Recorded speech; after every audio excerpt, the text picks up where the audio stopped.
a couple of years ago, my chief exec, who became my chief exec, so she said, I'd like you to run this programme. So there's a couple of pictures there about some of the estate. You might even recognise some of the buildings if you've been to, we just sold one of them to Cardiff University. So we're trying to sort of re-look at our estate, but they're not small rural buildings. Some of them are very large, iconic historic buildings. Some of them are just naff, horrible things from the 60s, somewhere that we've accumulated along the way. And what we've tried to do is make some better workspace for people like me. So what we've had is a project for 550 people to move into one large building. And so we're going to cut across quite a lot of the background. So we have 550 of our staff moving into what is a headquarters building right in the centre of Cardiff. So you're thinking, what on earth, how is that appropriate or applicable to what you've come to today? So I'm not really interested in talking to you about the building. What I want to do is talk to you about what we put in it and how we went about doing that with your tax dollars. So I'm going to cut to the quick and move through some of that thinking, but I'm trying to link up a little bit with what Gavin was saying about co-working. So the model behind our thinking was we've got 550 people who have all worked in offices. So we've been those people who come in at 9 to 5, open the door and close the door and never come out. So what we want to have an organisation that is creative, collaborative, efficient, effective, all those sorts of things on your behalf. So we're not getting that from old-fashioned offices. So we want to have spaces that appeal to the millennials. They're not interested in status, they're interested in infecting each other with ideas, in collaborating, in sharing learning, hospitality, lots of space, unstructured, all that sort of stuff. That's what they want, and obviously we need to think about that.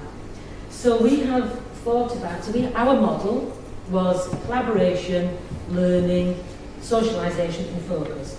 So those things have guided our thinking around what does our workforce need in a workspace. We need people to collaborate, we need both internally and externally. We want to have the socialisation space, so that's places where you have those water cooler talks, so you can have a cup of coffee, sit around, have great ideas. You want learning, so where you can have training, you can have that more focused learning, reading, all those sorts of wacky new ideas, like reading a book. And then focus. So people who are dealing with confidential information, so lots of very sensitive phone calls, they've got to have spaces where they go do that. So from our perspective, we needed to have spaces that created that, met those problems. Obviously ours is a much bigger space, about 50,000 square feet, 500 people, around about 100 square feet per person, that's what we're working on. And so our big problem was we ended up with a really nice building, so we went through a big selection process. We were going to get a really rubbish building, but actually because of a good deal, we got a much better building than we expected. So if you just bear with me a minute. Right, so we are in number 2 Capel Quarter. That's what it looks like. And it still looks like that. We've been in it about a year. I don't know if anybody's seen it. It's on Tyndall Street in Cardiff. There's a secret tunnel over to John Lewis, which was probably the thing that sold the whole thing to everybody. But it is on this side, it's the sort of regeneration side of Cardiff, apparently.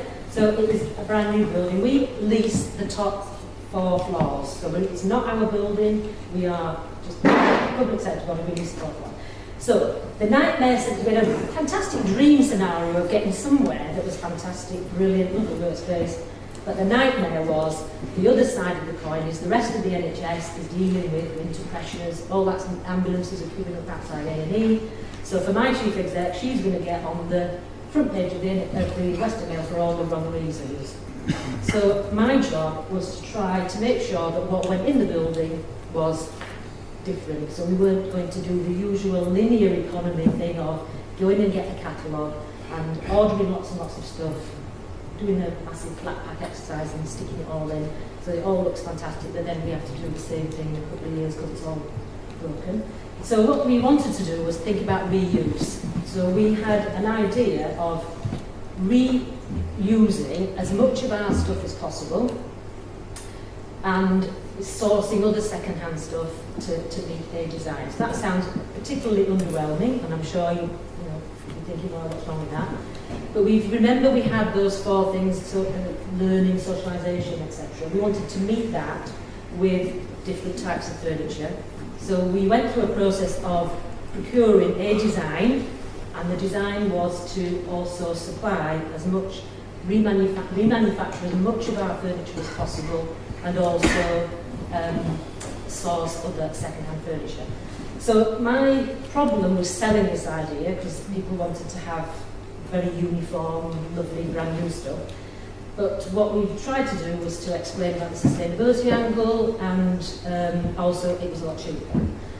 So these are just, I'm going to show you very quickly some pictures of how we did it. But before doing that, I want to just explain some of the, I think there were sort of intended consequences, but I can't absolutely claim that it was planned right from the beginning.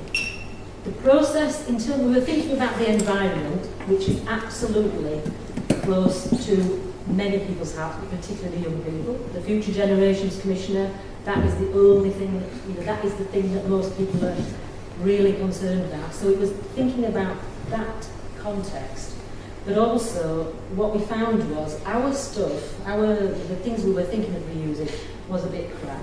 So some of the, quite a lot of chairs were a bit minging, nobody cleaned them, there were things hanging off, there were all different shades of Peter Andre's tan. You've got everything going on, and it all looked a bit messy.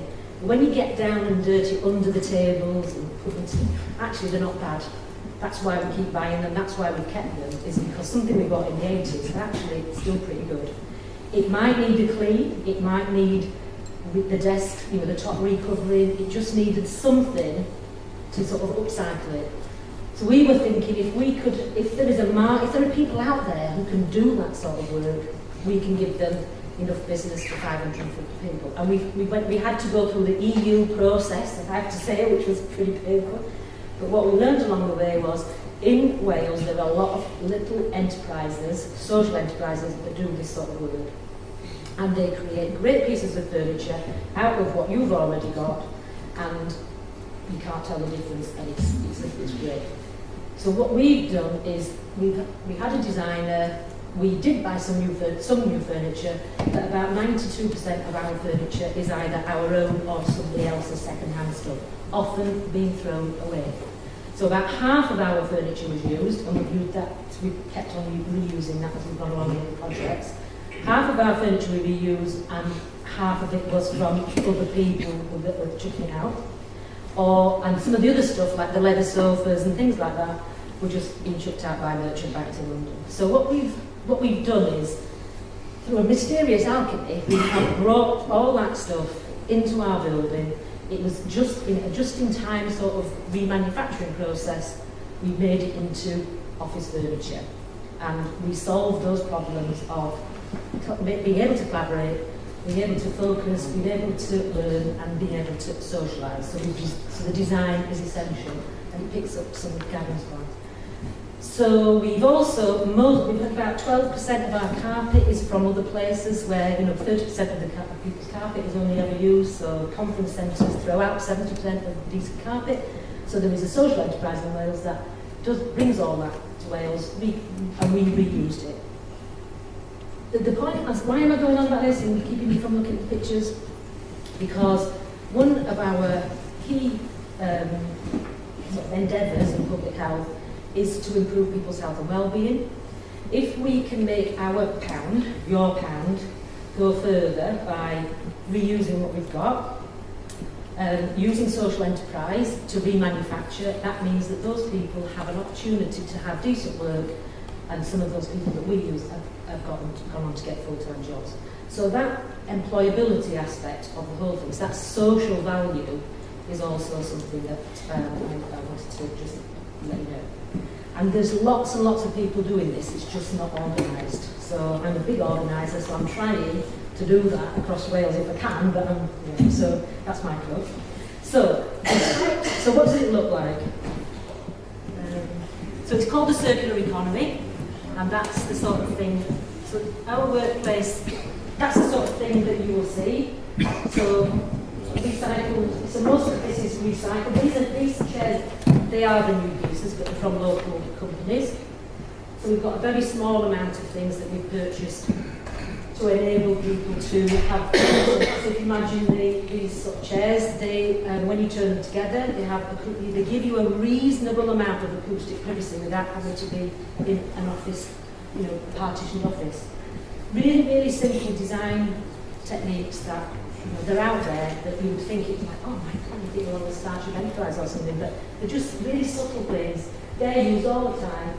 We have them on different floors in different colours because we've used a sort of tried to use a colour scheme. Quite a lot of transparency, as I said. So we've got our leather sofas, we've got quite a few of those. They do take quite a long time to clean up, and some of the guys with learning sort of disabilities have spent time doing that as part of the scheme, but they have come up a treat. If we'd have bought those new, then we would be on the front page of the Western Mail, but we have cost us hardly anything. The cost has been in the remanufacturing. So we've got standing desks, all the meeting rooms, that's where the recycled carpet is. All the chairs were being chucked out from somewhere or other, so we had those were all reupholstered by the team, and it just still, so we managed, I think, to create quite a good workspace. Here we are again, this is the staff canteen, so it's just, all these things looked terrible when they came in, they've had to have really intensive clean, or be mended, or be remanufactured in some way, but I don't think they look bad at all. I think people come in and can't believe that it's not new. So I'm doing a bit of a plug really, because it's your tax dollars that we've used, so I'm just trying to show you that we are in the public sector trying to be a bit innovative, a little bit more there. And so this is what it looks like on the floor. We've had we have to think about people with sensory loss, all that sort of stuff. So that was Cardiff. We've moved on. My colleague Amanda is here, so if you want to talk to either of us, so Amanda, give a wave. So Amanda is here. This is her project. This is Swansea. So that was a massive project that we did in Cardiff. We've done a smaller project in Swansea using exactly the same techniques with different social enterprise, but we've still managed to avoid loads of waste going to landfill, avoid our carbon emissions calculations, and make the chief executive smile. All the furniture from Swansea was bought for £1 from Hewlett Packard when we were going to chuck it out from downstairs. So we got 80 workstations, chairs, you name it, it's fantastic. But we just had to make it a bit smaller. So that was our remanufacturing element for that. So that's the point where that's the social value part where we've created employment and training for people. But we've created a really great workspace in Swansea. And then we've got a similar arrangement in Newport, which is really small, about 30 people. So one of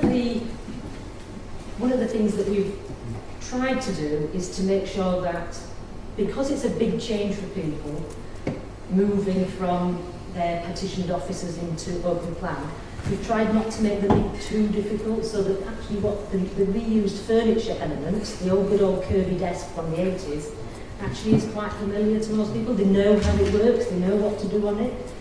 So it's actually helped us in our organisational change to get people intuitively working quickly, sort of having what looks like a traditional office, but with some extra tweaks, has really worked for us, and I think that's helped us. So that the people who are a bit more wacky, the younger people who work for us, they go to the innovation room, they sit on the large ginormous balls, they use the Microsoft hubs and all that sort of stuff. So it's possible through, I would say, a really boring sounding process to create absolutely fantastic and inspirational workspaces.